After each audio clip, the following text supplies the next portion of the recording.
Pride and Prejudice by Jane Austen. Chapter 59.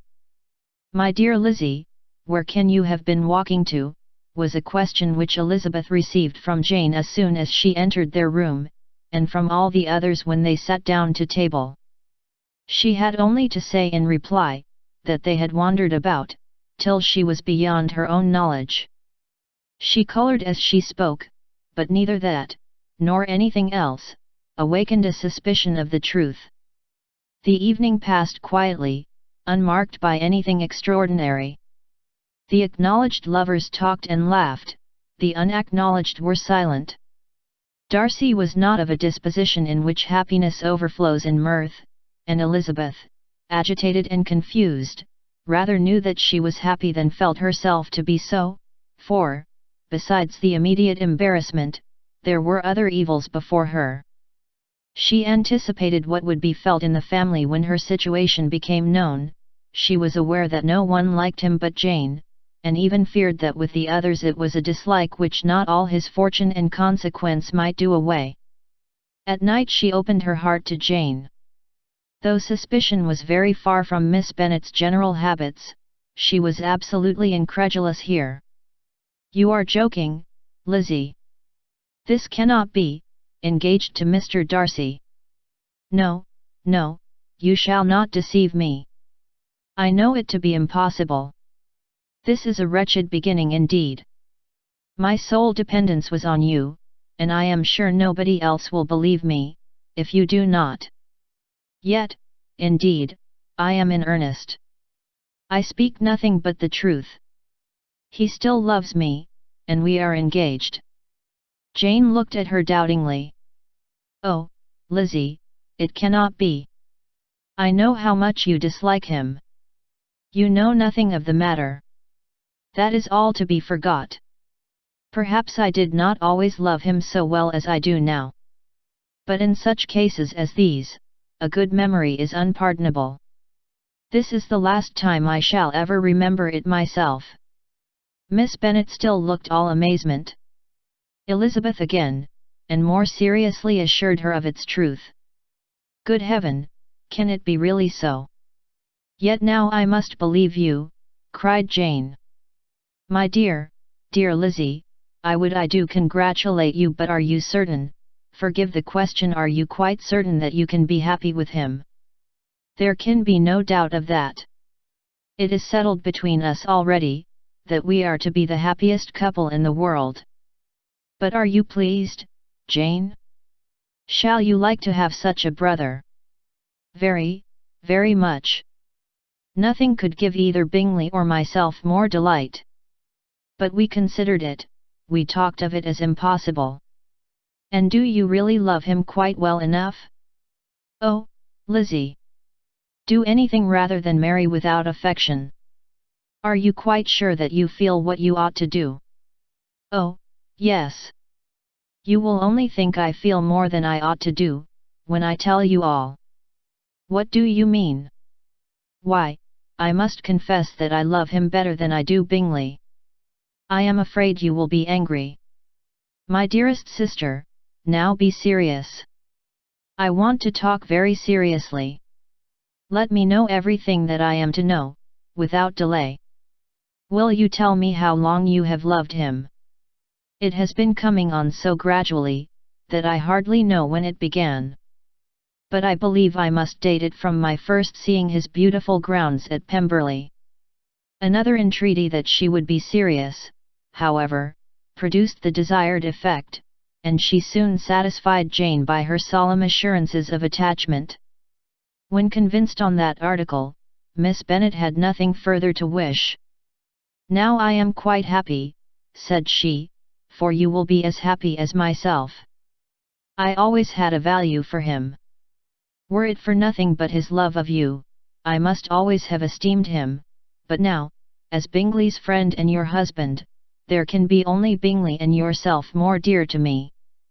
But Lizzie, you have been very sly, very reserved with me. How little did you tell me of what passed at Pemberley and Lambton. I owe all that I know of it to another, not to you." Elizabeth told her the motives of her secrecy.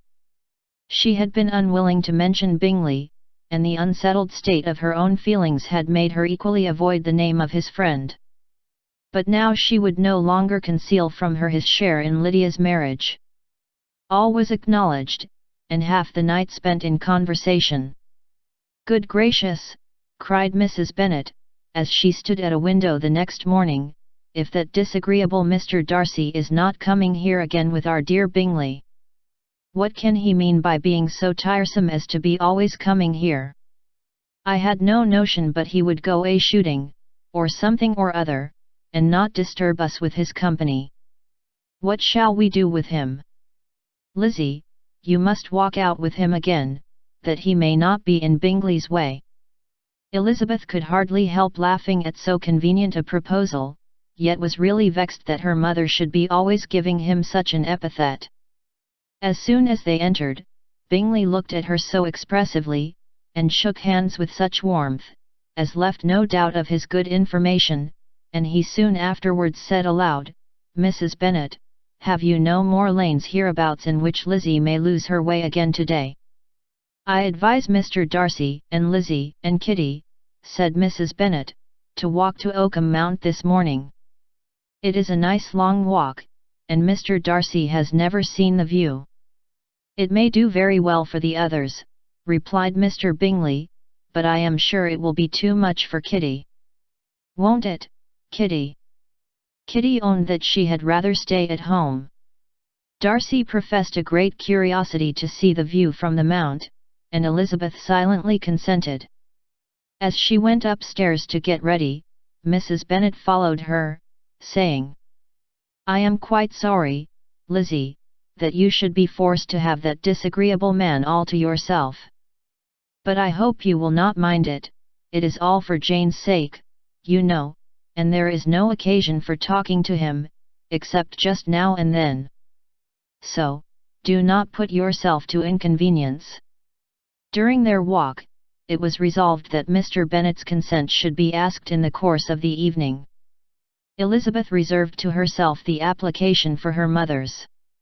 She could not determine how her mother would take it, sometimes doubting whether all his wealth and grandeur would be enough to overcome her abhorrence of the man. But whether she were violently set against the match, or violently delighted with it, it was certain that her manner would be equally ill adapted to do credit to her sense, and she could no more bear that Mr. Darcy should hear the first raptures of her joy, than the first vehemence of her disapprobation.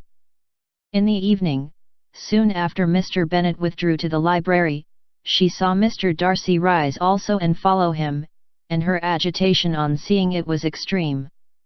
She did not fear her father's opposition, but he was going to be made unhappy, and that it should be through her means that she, his favourite child, should be distressing him by her choice, should be filling him with fears and regrets in disposing of her was a wretched reflection, and she sat in misery till Mr. Darcy appeared again, when, looking at him, she was a little relieved by his smile. In a few minutes he approached the table where she was sitting with Kitty, and, while pretending to admire her work, said in a whisper, "Go to your father, he wants you in the library." She was gone directly. Her father was walking about the room, looking grave and anxious. "Lizzie," said he, "what are you doing? Are you out of your senses, to be accepting this man? Have not you always hated him?" How earnestly did she then wish that her former opinions had been more reasonable, her expressions more moderate. It would have spared her from explanations and professions which it was exceedingly awkward to give, but they were now necessary, and she assured him, with some confusion, of her attachment to Mr. Darcy. "Or, in other words, you are determined to have him. He is rich, to be sure, and you may have more fine clothes and fine carriages than Jane. But will they make you happy? Have you any other objection," said Elizabeth, "than your belief of my indifference?" "None at all. We all know him to be a proud, unpleasant sort of man, but this would be nothing if you really liked him." I do like him," she replied, with tears in her eyes. "I love him. Indeed, he has no improper pride. He is perfectly amiable. You do not know what he really is, then pray do not pain me by speaking of him in such terms. Lizzie, said her father, I have given him my consent. He is the kind of man, indeed, to whom I should never dare refuse anything, which he condescended to ask. I now give it to you, if you are resolved on having him. But let me advise you to think better of it. I know your disposition, Lizzie. I know that you could be neither happy nor respectable, unless you truly esteemed your husband, unless you looked up to him as a superior. Your lively talents would place you in the greatest danger in an unequal marriage. You could scarcely escape discredit and misery. My child, let me not have the grief of seeing you unable to respect your partner in life. You know not what you are about. Elizabeth, still more affected, was earnest and solemn in her reply, and at length, by repeated assurances that Mr. Darcy was really the object of her choice, by explaining the gradual change which her estimation of him had undergone, relating her absolute certainty that his affection was not the work of a day, but had stood the test of many months' suspense, and enumerating with energy all his good qualities, she did conquer her father's incredulity, and reconcile him to the match. Well, my dear, said he, when she ceased speaking, I have no more to say. If this be the case, he deserves you. I could not have parted with you, my Lizzie, to anyone less worthy. To complete the favourable impression, she then told him what Mr. Darcy had voluntarily done for Lydia. He heard her with astonishment. This is an evening of wonders, indeed. And so, Darcy did everything, made up the match, gave the money, paid the fellow's debts, and got him his commission. So much the better. It will save me a world of trouble and economy. Had it been your uncle's doing, I must and would have paid him, but these violent young lovers carry everything their own way. I shall offer to pay him tomorrow, he will rant and storm about his love for you, and there will be an end of the matter. He then recollected her embarrassment a few days before, on his reading Mr. Collins's letter, and after laughing at her some time, allowed her at last to go, saying, as she quitted the room, if any young men come for Mary or Kitty, send them in, for I am quite at leisure. Elizabeth's mind was now relieved from a very heavy weight, and, after half an hour's quiet reflection in her own room, she was able to join the others with tolerable composure. Everything was too recent for gaiety, but the evening passed tranquilly away, there was no longer anything material to be dreaded, and the comfort of ease and familiarity would come in time. When her mother went up to her dressing room at night, she followed her, and made the important communication. Its effect was most extraordinary, for on first hearing it, Mrs. Bennet sat quite still, and unable to utter a syllable. Nor was it under many minutes that she could comprehend what she heard, though not in general backward to credit what was for the advantage of her family, or that came in the shape of a lover to any of them. She began at length to recover, to fidget about in her chair, get up, sit down again, wonder, and bless herself. Good gracious! Lord bless me! Only think! Dear me! Mr. Darcy! Who would have thought it? And is it really true? Oh! My sweetest Lizzie! How rich and how great you will be! What pin money, what jewels, what carriages you will have! Jane's is nothing to it, nothing at all. I am so pleased, so happy. Such a charming man, so handsome, so tall. Oh, my dear Lizzie! Pray apologize for my having disliked him so much before. I hope he will overlook it. Dear, dear Lizzie! A house in town. Everything that is charming. 3 daughters married. 10,000 a year. Oh, Lord! What will become of me? I shall go distracted. This was enough to prove that her approbation need not be doubted, and Elizabeth, rejoicing that such an effusion was heard only by herself, soon went away. But before she had been 3 minutes in her own room, her mother followed her. "My dearest child," she cried, "I can think of nothing else. 10,000 a year, and very likely more. 'Tis as good as a lord. And a special license. You must and shall be married by a special license. But my dearest love, tell me what dish Mr. Darcy is particularly fond of, that I may have it tomorrow."